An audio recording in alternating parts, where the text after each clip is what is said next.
예, 안녕하세요. 세뇌탈출입니다. 9월 26일 토요일 날 오후 5시 현지 시간으로 트럼프 대통령이 에이미 바레트를 이제 그 대법관으로 지명을 했죠. 이것을 둘러싸고 미 공화당 상원들이 상원원들이 굉장히 빠른 속도로 결집했습니다. 그래서 이거 좀 마이너스 효과 있지 않을까 이런 걱정을 오히려 넘어서서 오히려 엄청난 플러스 효과로 지금 작동을 하기 시작했습니다. 이에 따라서 아주 극단적으로 말하면 미국 대선 판세가 거의 굳어진 것 같아요. 트럼프 승리로. 그렇게 되면서 앞으로 우리가 이제 한 40일 지켜봐야 될 거는 판세가 이렇게 굳어져 가는데 조중동과 국민의힘 지도부가 어떤 입장을 취하는가, 얘들 내부에서 무슨 얘기가 돌고 있는가, 이것을 전해드리고 그것에 따라서 이 친구들을 어떻게 우리가 평가하고 또 어떻게 깨부시고 혹은 어떻게 해체시키고 또 괜찮은 자들은 어떻게 흡수할 것인가, 이런 생각을 우리가 이제 많이 해볼 수 있는 그런 아주 소중한 40일 동안에 작동하는 리트머스가 시작됐습니다. 왜냐하면 앞으로 40일은 간단히 표현하면 중국 간첩 총궐기 시대입니다. 중국 간첩 총궐기 그런 시국입니다. 자, 우선 먼저 자율구독료 말씀 여쭈겠습니다. 신한은행 140-012-108493 주 백모 프로덕션 자율구독료 많이 도와주세요. 그리고 10월 달에 나올 신간 트럼프의 전쟁. 미국에서 작동하고 있는 친중 글로벌리스트의 미국 정복 음모를 낱낱이 해부해서 다룹니다. 지금 주문해 주시면 10월에 백모가 한 분 한 분께 서명해서 보내도록 하겠습니다. 자, 제가 좀 성급한지 몰라도 미국 대선은 트럼프 승리로 굳어져 가는 걸로 보입니다. 그 계기는 이제 9월 26일 에이미 바렛 지정으로 될 텐데요. 에이미가 이제 그 중간 미들네임이 콘입니다. 그래서 에이미 코니 바렛이어서 ACB라고 보통 줄여서 미국 언론에서 얘기합니다. ACB를 이제 지명을 했는데 이때 제가 이제 걱정했던 건 이 공화당 상원 의원이 결집해서 이게 인준으로 밀어붙이겠냐. 왜냐하면 공화당이 지금 53명밖에 안 되잖아요. 53명이어서 공화당 의석수가. 이거 못 밀어붙일 수도 있는데 한 서너 명 반기 들어버리면 아주 골아퍼진다고요. 성공하면 뭐 대승으로 가는 길인데 실패하면 아주 뼈아픈 손실이 되죠. 이런 싸움은 이제 승부가 확 결정되는 거기 때문에 승부가 결정되는 싸움이어서 이게 우리가 그 비유적으로 말하면 이 태권도 격파랑 비슷해요. 이 주먹으로 때려서 깨지면은 주먹이 안 상하는데 안 깨지면 제 뼈가 금이 간다든지 혹은 뼈가 부러진다고요. 이게 승부 결정이 그런 거거든요. 이걸 디시전 메이킹이라 그러는데 승부처기 때문에 그렇습니다. 그래서 이 상원이 흔들림 없이 결집해서 인준을 밀어붙일 수 있다. 만약에 미국 대선 전에. 그러면은 이거는 엄청난 이익이죠. 근데 이걸 만약에 밀어붙이다가 김이 빠지거나 뭐 막아 끼어서 실패한다. 그러면 손실이 크단 말이에요. 근데 지금 미국 상원이 총결집하고 있습니다. 미상원, 그러니까 공화당 미상원 의원이. 그래서 지금 확보된 게 51, 뭐 52 정도 되는 것 같아요. 둘이 좀 말을 안 듣는데 한 명이 그 사라 콜린슨가 메인의 그 상원 의원이고요. 또 하나가 알래스카 상원은 머커프스키인가 뭔가 그런 이름이에요. 그래서 이게 이제 무슨 효과를 지금 갖고 오고 있냐. 이렇게 이미 결집됐기 때문에 공화당이 원래 이제 박힌 돌하고 굴러온 돌의 융합이 좀 어려운 당이었어요. 박힌 돌은 공화당을 옛날부터 굴려왔던 그 달코 다른 정치인들이고요. 따라서 상원의 대부분이 이 박힌 돌에 해당하죠. 굴러온 돌은 바깥에서 굴러온 거, 즉 트럼프 때 굴러온 돌이에요. 이게 트럼프 때 트럼프를 포함을 해서 이 둘 사이가 정확하게 융합을 안 하고 있었어요. 이때까지. 근데 이게 요번에 융합이 끝난 것 같습니다. 요번에 공화당 상원의원들 총 결집하는 거 보니까 융합 끝났구나. 그래서 싸움이 이게 대승이다. 왜 융합할 수밖에 없냐. 제가 세뇌 탈출해서 전번에도 한번 말씀드렸는데 대법원을 장악한다. 이것은 공화당이 50년 동안 노래 불러온 로망입니다. 지난 50년 동안 한 번도 보수가 제대로 대법원을 장악한 적이 없습니다.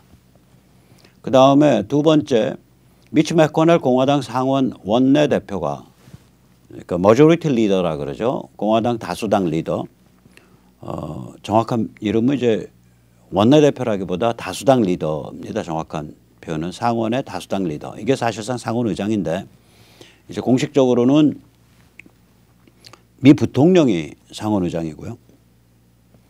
그러나 실제로는 이 머저리티 리더 다수당 지도자가 이제 상원 의장 역할을 하는데 미치 맥코넬 상원 그 다수당 지도자가 큰 역할을 했어요. 이 지난주 내내 그러니까 이 사람이 언제부터 뛰었냐면 현지 시간으로 금요일 날 오후에 이제 그 긴스버그가 죽었거든요. 긴스버그 죽고 나자마자 뛰기 시작했어요. 공화당 상원 의원들 결집시키는 것을 위해서. 그래서 미트 롬니 같이 전형적인 반 트럼프 인사죠. 트럼프 그때 그 상원에서 탄핵 표결할 때 공화당에서 거의 유일하게 탄핵해야 된다라고 그 표 찍은 사람이에요. 이 미트 롬니 같은 사람, 이거 도라이죠 일종의. 왜 그러냐면 상원의 3분의 2가 돼야 되는데 3분의 2가 되려면 공화당에서 반란표가 거의 한 거의 20표 나와야 되거든요. 근데 그 20표 나올 리가 없죠. 나오든 말든 자기는 트럼프 반대한다고 트럼프 탄핵에 표 찍은 사람이 미트 롬니. 이 미치 맥코넬 그 공화당 그 원내대표가 이제 말하자면은 그 미트 롬니 같은 사람까지 다 긁어 모은 거예요. 그게 이미 지난주 주중에 끝났습니다.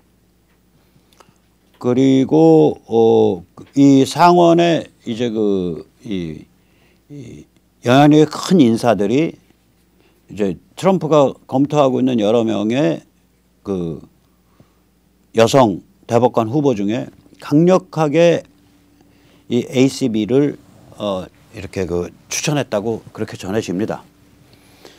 그리고 이제 공화당 정치인의 관점에서 보면 이 트럼프가 이제 그 지난 4년 동안 다져온 200만 자원봉사 조직 및 트럼프 콘크리트 지지층을 약 8천만을 보고 있거든요.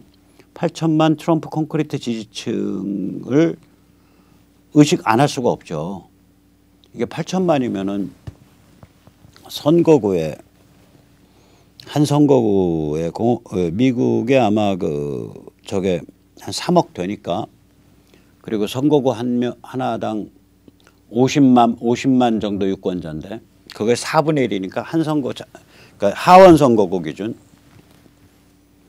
상원은 아니고요. 여러분 상원은 좀 다르니까 하원으로 인구비 따질 땐 하원으로 봐야 됩니다.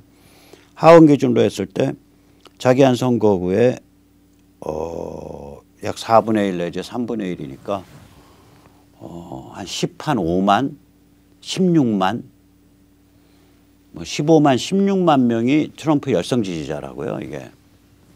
그리고 그 중에 한 500명이 자봉이고, 그러니까 자봉으로 조직화돼 있고, 이 200만 자봉 조직 및 8천만 콘크리트 지지층을 외면할 수가 없죠.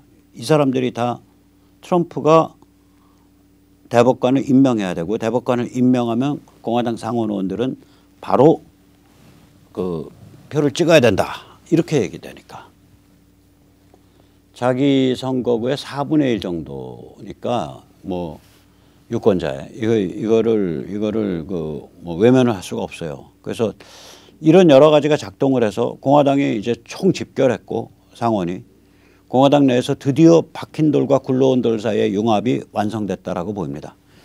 또한 이 상품 자체가 워낙 좋죠. 상품이라는 건 이제 우리가 정치 그 무슨 컨설팅 하는 사람들이 쓰는 용어입니다.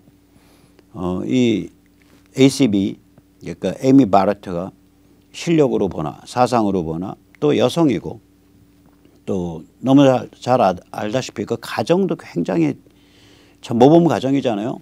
2명이나 그 하이티에서 입양을 했고 5명은 자기 배로 낳은 아이인데 그 중에 하나는 또 다운 증후군 앓고 있고 그거를 그 남편이랑 같이 해서 일궈낸 가정이잖아요.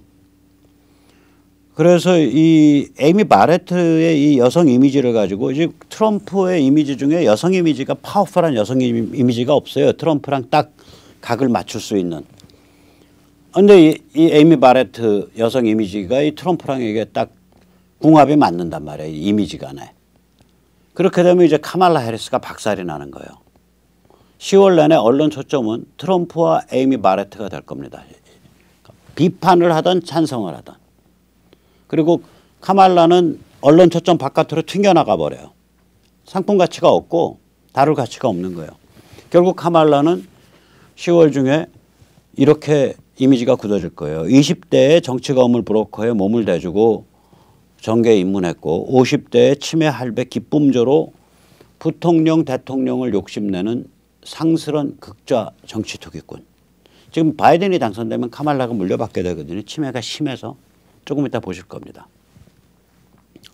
그래서 이 트럼프가 이 에이미 바레트를 어떤 정치 자산으로 활용하는지 이건 트럼프 진영에서 직접 만들어서 띄운 동영상입니다. 트럼프 진영이 만들어서 띄운 동영상이라는 점에서 우리가 주목할 가치가 있습니다. 잠깐 같이 보시죠.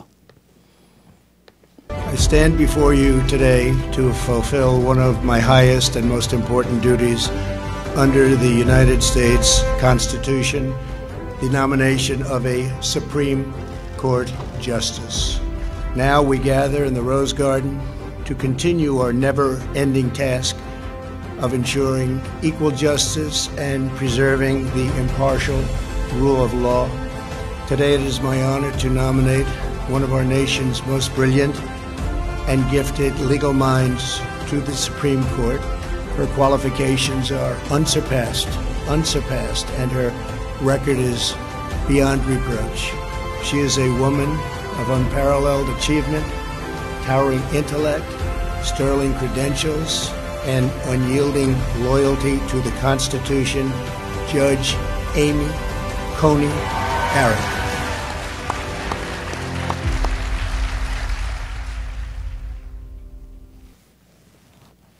트럼프가 만약에 세계의 지도자라면 그 세계의 지도자에 걸맞는 여성으로서의 그런 사상적 지도자 이거 하나 딱 옆에 옆구리에 딱 붙이면은 훨씬 빛을 발하거든요. 이 그림이 완성된 거예요. 그래서 이런 얘기들이 나옵니다. 트럼프 말고도 그러니까 트럼프 이상의 것이 있다는 게 보여졌다. 우리 공화당에는 이제 트럼프 이상의 것이 있다는 것이 보여졌다. There is something more than Trump in our Republican Party. 그런 얘기가 나온다고요. 공화당 그 지도자들 입에서 사석에서. 이 에이미 바레트에 의해서. 그래서 이 정도 구도가 나오면 이건 대선은 이제 굳혀져 가는 걸로 그렇게 봐야 됩니다. 이제 9월 26일 오후 5시에 이 트럼프가 에이미 바렛을 대법관에 지명하고 바로 펜실베니아로 갔습니다. 펜실베니아 유세 열기 무시무시합니다. 유세 열기는 앞으로도 점점 더 뜨겁게 달아오르게 됩니다. 이게 대선이 가까워질수록 지금 대선이 거의 40일, 30한 7, 8일 남았을 텐데 대선이 가까워져 갈수록 더욱더 그 유세 열기는 뜨거워질 것으로 보입니다. 앞으로 유세는 제가 보기엔 한 20번에서 15번 정도 더 있을 것 같은데요. 엄청나죠? 자, 이렇게 되니까 이제 민주당은 완전히 이제 수순이 스텝이 꼬였습니다. 이 늪에 빠진 민주당 바이든인데요. 이게 왜 그러냐면 민주당 바이든의 핵심 파트너가 극좌란 말이에요.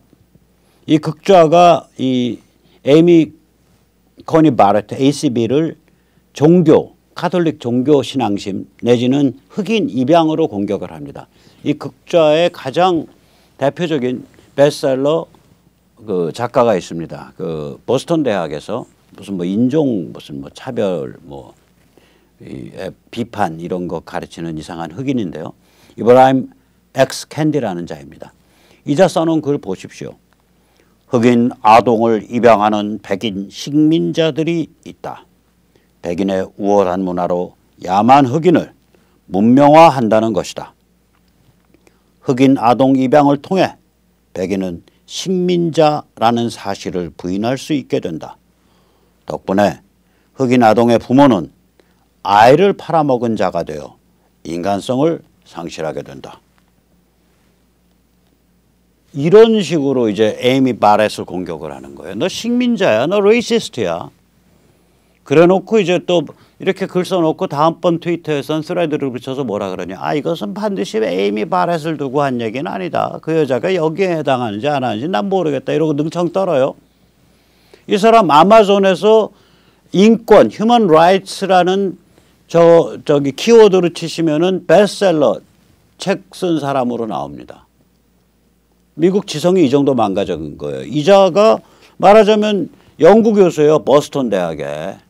미국 지성이 이 정도 망가져 있어요. 자, 이런 자들이 대변하는 극좌를 민주당과 바이든 진영이 파트너로 삼고 있기 때문에 이제 와서 에이미 바렛에 대한 공격을 뒤로 못 빼는 거예요. 에이미 바렛 찬성 오케이. 박수 칠 수도 없고 그렇다 그래서 보이콧한다. 그것도 더 두 가지 문제가 있어요. 보이콧 상원 참석을 보이콧하면요. 민주당 상원 의원들이 표결이 더 빨라져요. 첫째. 두 번째 얼마나 참 치졸하게 보여요.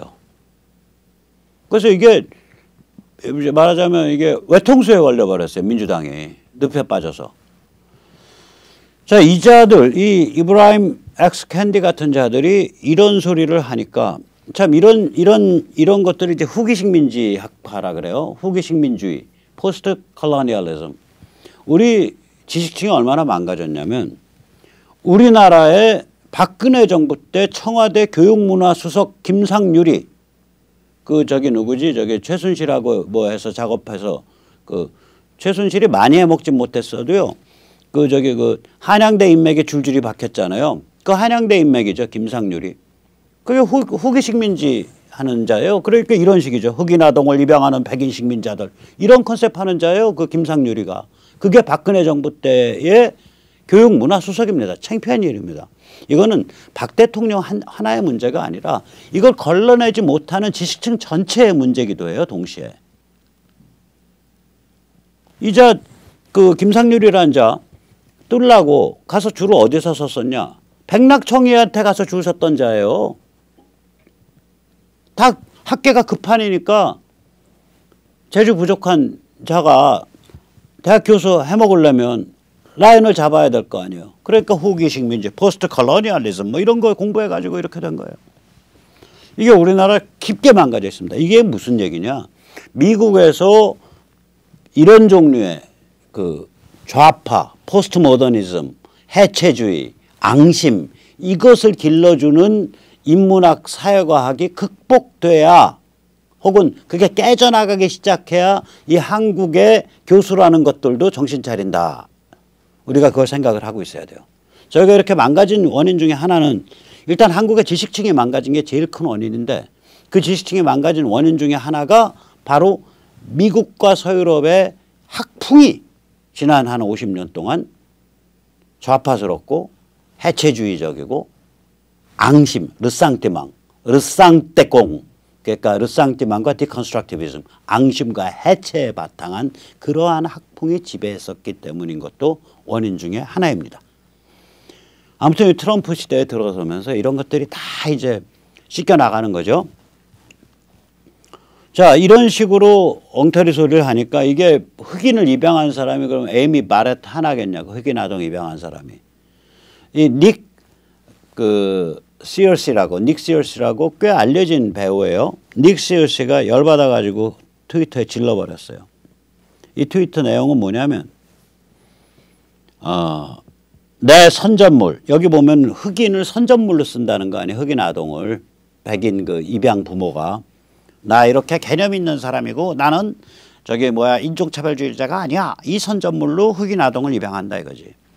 그렇게 폄하를 하니까 여기다 대고서 뭐라고 들이받아버렸냐면 내 선전물과 내가 마틴 루터 킹 기념관 앞에서 함께 찍은 사진이야.